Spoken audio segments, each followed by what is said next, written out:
లేని భూమిపైన లేఅవుట్ వేస్తున్నారని రంగారెడ్డి జిల్లా కుంట్లూరులోని Anjanadri Nagar plot owners welfare association సభ్యులు ఆవేదన వ్యక్తం చేశారు.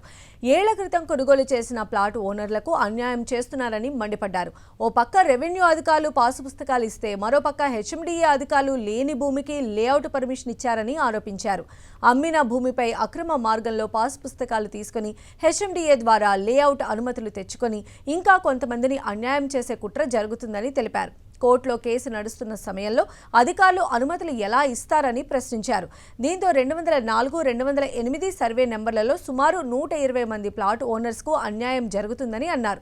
పిల్లల భవిష్యత్తు కోసం కొన్నేళ్ల క్రితం ప్లాట్లు కొనుక్కుంటే అదే ఫ్లాట్స్ ఉన్న భూమిపై పాస్ పుస్తకాలు తెచ్చుకొని లేఅవుట్ చేసే ప్రయత్నం చేస్తున్నారని ఆవేదన వ్యక్తం చేశారు. హెచ్ఎండిఏ లేఅవుట్ అంటే ఒక క్రెడిబిలిటీ ఉందండి. ఒక లిటిగేషన్ ఫ్రీ ప్రాపర్టీ కొనుక్కుంటారన్న నమ్మకంతో హెచ్ఎండిఏ లేఅవుట్ అని చెప్పి ఆశపడుతున్నారు. అలాంటి హెచ్ఎండిఏ వాళ్ళే ఇలాంటి డబుల్ రిజిస్ట్రేషన్స్, లిటిగేషన్స్, క్లెయిమ్స్ ఉన్న ల్యాండ్స్ మీద పర్మిషన్లు ఇస్తే ప్రజలు ఏమైపోతారు? ఇది హెచ్ఎండిఏని కూడా కనుక్కోండి. మీరు ఎట్లా ఇచ్చినారు పర్మిషన్? ఇన్ని కంప్లైంట్స్ వచ్చినట్టు కదండి. రెండోది, మేము ఇందాక నుంచి ఎవరి మీద అయితే మేము చెప్తున్నాము అంటే మాడుగుల పున్నయ్య గారు చనిపోయాడు. ఆయన కొడుకు మాడుగుల అంజన్ కుమార్ గారు 2008లో ఆయన చెప్పినట్టు వ్యవహారం మొదలుపెట్టాడు. ఆయన చనిపోయాడు.